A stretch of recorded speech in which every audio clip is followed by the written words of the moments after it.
Today's lesson deals with properties of circles. First thing I'm going to do is I'm going to draw two circles over here to the side so I can use these for my vocab terms. So the first term is a circle. So a circle is generally described as the set of points all equidistant from a given center.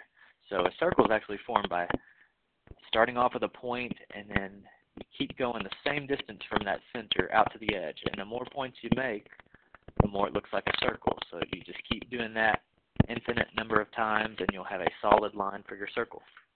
Your center is that point that's in the exact middle. After that, we have our radius. So this is an example of a radius. A radius goes from the center to the edge of the circle. A chord goes from one point on the circle to the other. So this is a segment. It goes from one point of the circle to the other. It starts and stops on the circle. Another special part is a diameter. A diameter is a special type of chord that starts on the circle, goes through the center, and stops on the circle. So that's my green diameter. These last two words are secant and tangent. So I'll draw them real quick. One of these is a secant, one of these is a tangent. The key thing that I've told students in the past is to remember that secant, that little prefix, is kind of like second. Second meaning two. So which one of these lines hits the circle twice? This one. So this one is the secant. Now secant will generally always be a line, but a tangent could be a line, it could be a segment, it could be a ray. So please keep that in mind. The key concept of a tangent is that it touches the circle at one spot only. Just barely touches the circle. Good stuff. Thanks for working hard, guys. Who all got done? Most of you? Good. Is that your review on the floor you're stepping on? Okay.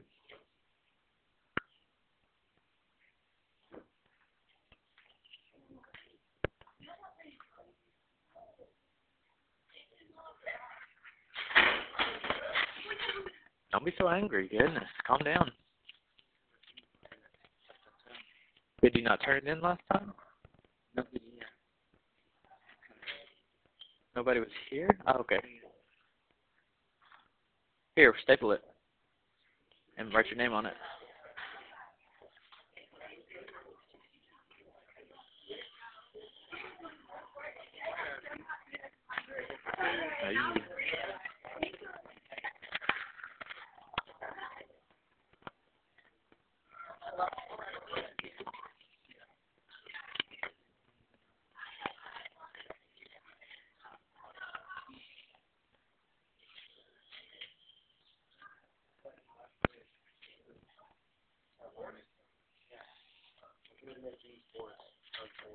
What you got on your wrist? What's that? Oh, just with a wristband? Yeah. All right. How long have you had that one? Today. Oh, it just came out? Yeah, no, I got it early. It's been out for a while, but. So how does it look on internet? You don't internet though. So it's Why not? iPod. It's just music. Yeah, it's just music. It's just music.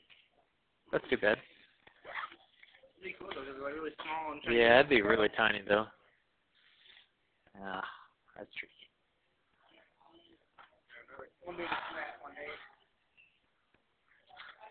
Man, you got so many cases. Why? I don't get it.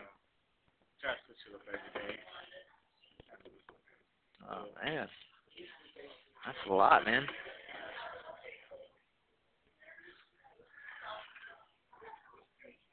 Mr. Morgan is supposedly here.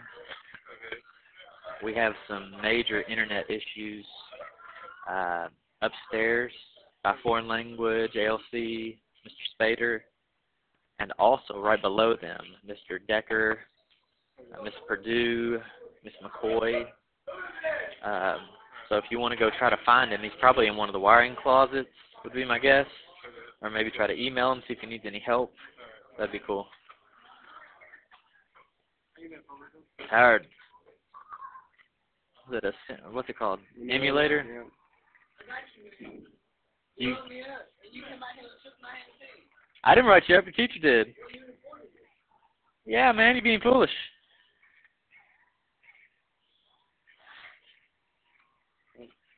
I died.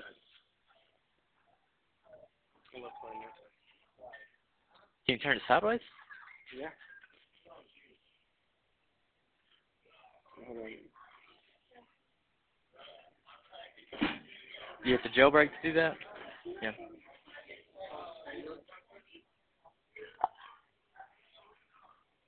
See the controller right here. Oh, they're just kind of hidden? Yeah. Hurry up, yeah.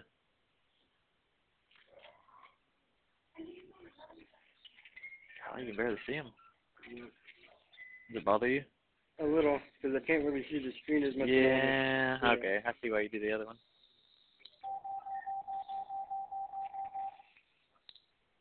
Yeah, I see why you like the other one better. Yeah. But this is like the widescreen. Yeah. You can see everything. How much does it cut off whenever you do the other format? The top of the screen. Yeah.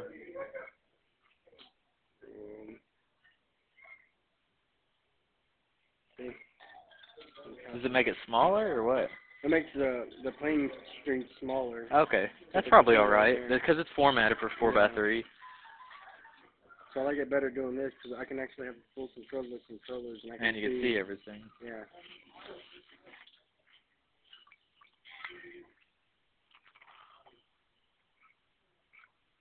Oh, you got it. Mhm.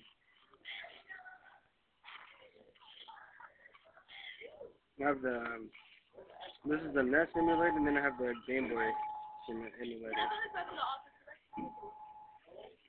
Let's do it later. Don't worry about it right now. All right, here we go. Let's put our phones up. I got to count everybody that's here. Let's put your phone. Oh, okay, yeah. Good luck finding him. I haven't been able to see him all day. He hasn't said anything to me. All right, here we go. Oh, yeah, grab a seat real quick. I got to count everybody. 1, 2, 3, 4, 5, 6, 7, 8, 9, 10, 11, 12, 13, 14, 15. I was doing a recording before y'all got in. Harley, I said put your phone up. Oh, it's not your phone? I thought you were trying to hide it. You're all good. You're all good. My bad.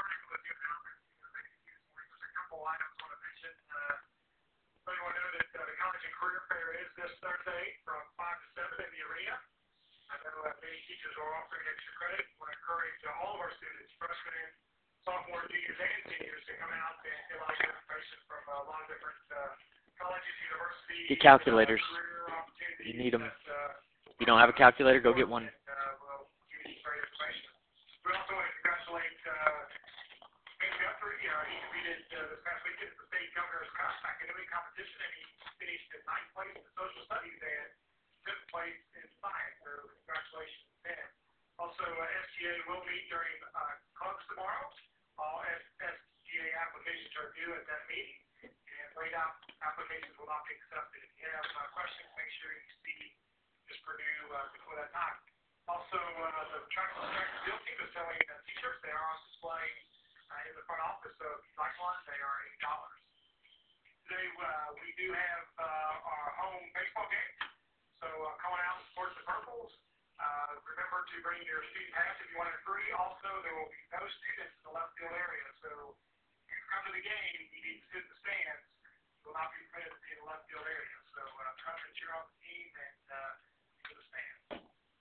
Also, tomorrow, we did miss out on the statewide earthquake drill because of the ACT a couple weeks ago. So at 9:30, we will conduct an earthquake drill. And I know that the Sounders class is also doing some other activities involved with a mock disaster emergencies. So don't fret if you see them doing some activities down in that area with mock simulations of etc. So that'll be at 9:30 tomorrow. Okay, so I'm going to number you off. Write down your number or remember your number. That way I don't have to renumber people. Okay? 1, 2, 3, 4, 5.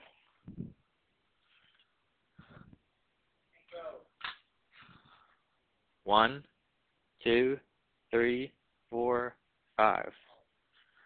1, 2, 3, 4, 5. Okay. Ones, come over here. Twos, back here.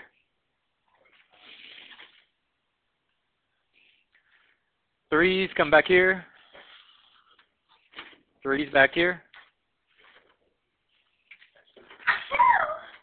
Fours up here. And fives over here. Fives over here. So fours right here. Threes back there. Okay.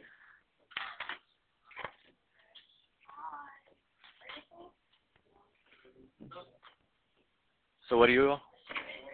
Huh? Scoot your desk together. Scoot your desk together. Okay. What do y'all? Edwin, why don't you hop up here? Scoot your desk together. Scoot your desk together. Kind of face each other. Okay. All right. So this is a group challenge for extra credit. Okay. To see which group can get the most right, but everybody has to write down the answers. So that means not one person doing all the work. So that means everybody's got to write stuff down. So there are different strategies. You can try to work together. You can divide and conquer. Or you can just do what you can. I don't know. There's a lot of different strategies. I'm going to let you pick. Yes, that's the goal. Your group is trying to get the most done that you can. So there's a lot of different ways to conquer it, but you got to make your own decisions. Teams are very even. So every group has a chance to get extra credit. So the team that gets the most will get the most points, and then it goes down from there. So you want to be the team with the most points, though. I'll pass out 3 to each group. Start off, no writing until everybody's got to have the same amount of time. So no writing. If I see you writing, you lose questions. Don't write anything. Don't write anything. Don't write anything. If you write on it, I'm going to start taking off points. I want every group to have the same amount of time, so no cheating.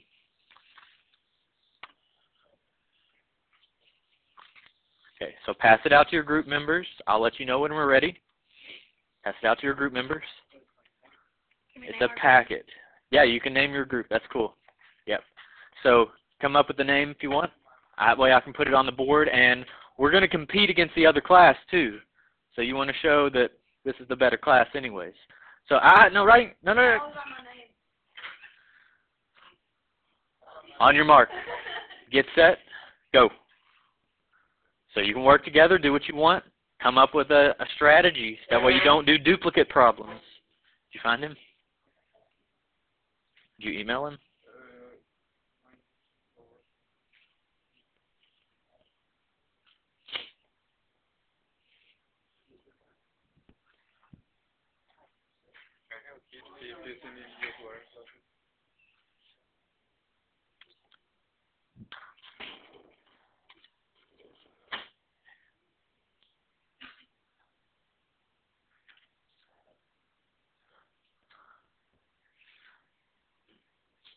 All right. While you are working, I'm going to be recording a lesson for another class.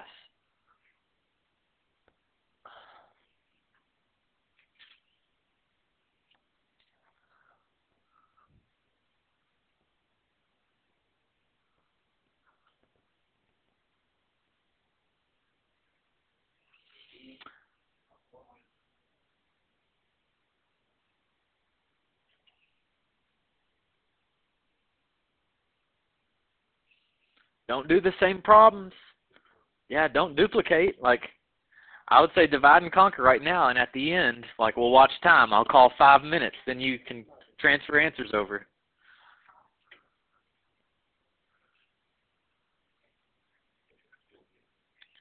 Up next, we have to find the radius of circle A. Circle A is a small circle. You can tell because the point with label A is right in the middle of it. So its radius is 2 units.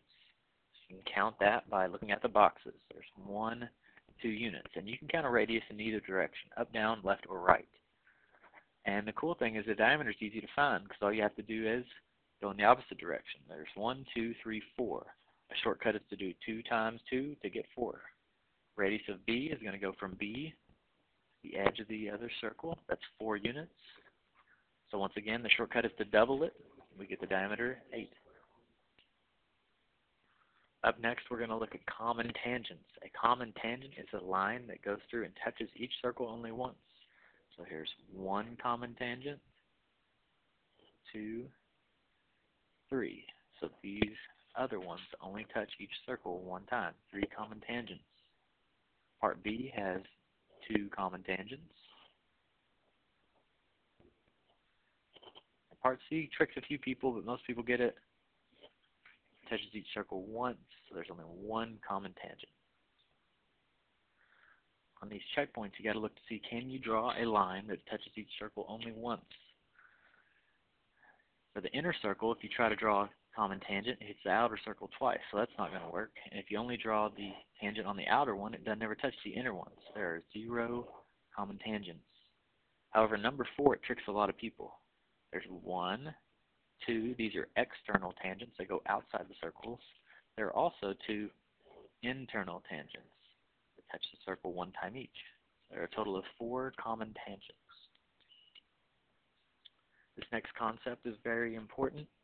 It says that if you have a radius and it goes and touches a point of tangency, that means a point where it touches the circle, a tangent touches the circle, then you've created a right angle.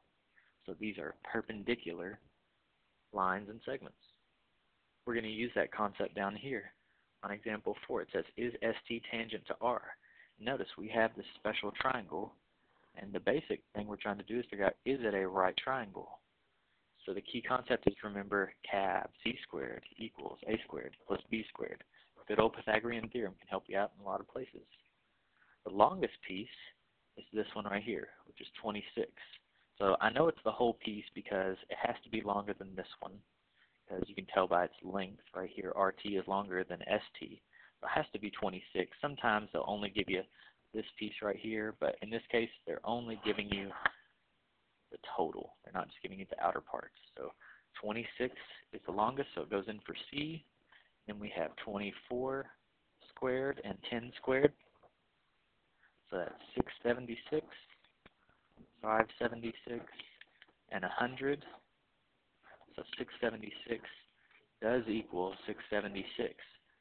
So that means it is a right triangle. And since it's a right triangle, is ST tangent to circle R? Yes, it is tangent by this proof over here. Be careful on these next couple checkpoints. This time they're actually only giving you that outer part. So from the circle out to that letter T is 8. So you got to remember, if this radius is 5, this is also 5. And now you can find your total. 5 plus 8 is 13.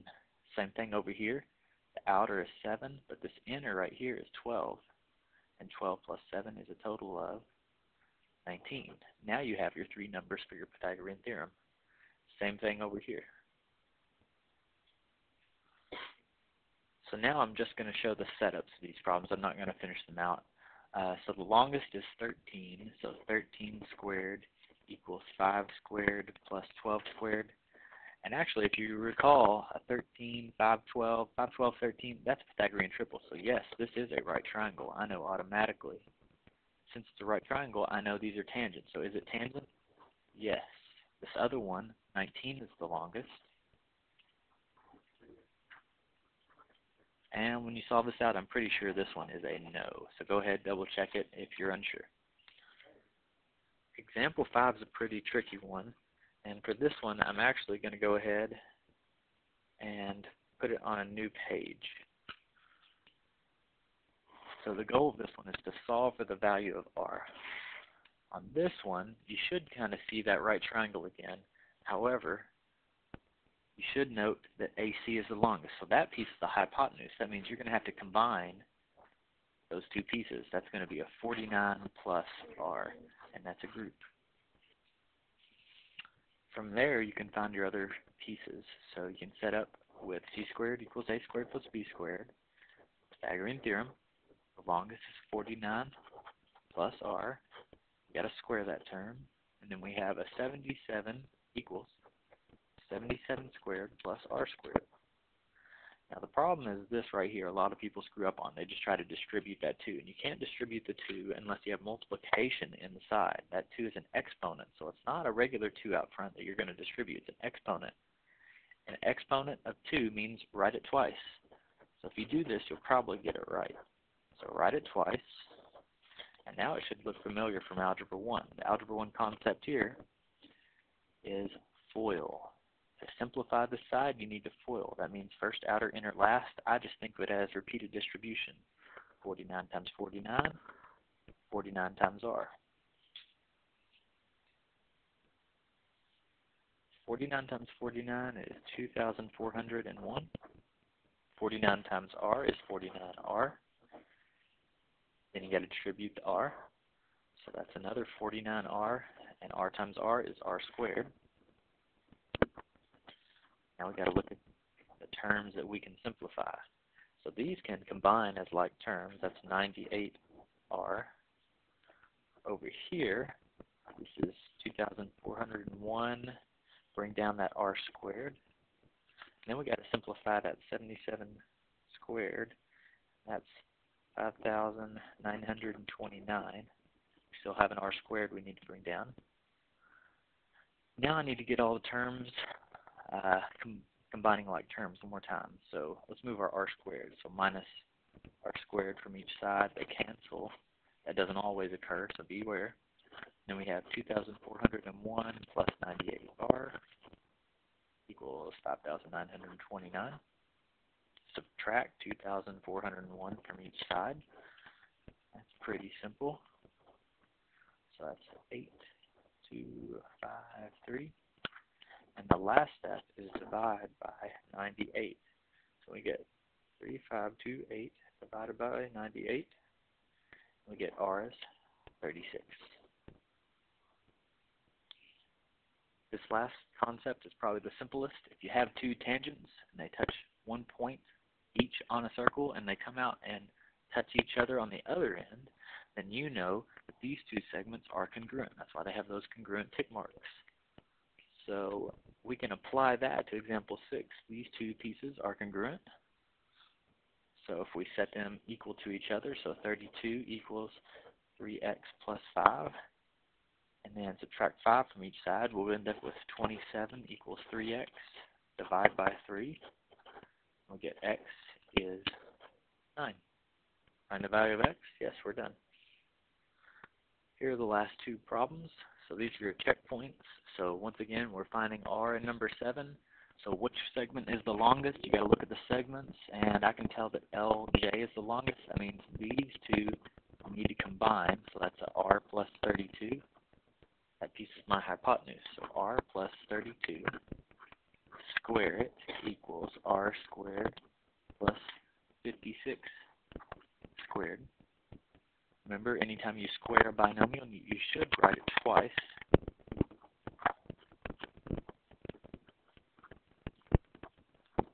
And then we can simplify this other side real quick. 56 squared is 3,136. This side we need to distribute a bunch. We need to FOIL, so r times r is r squared.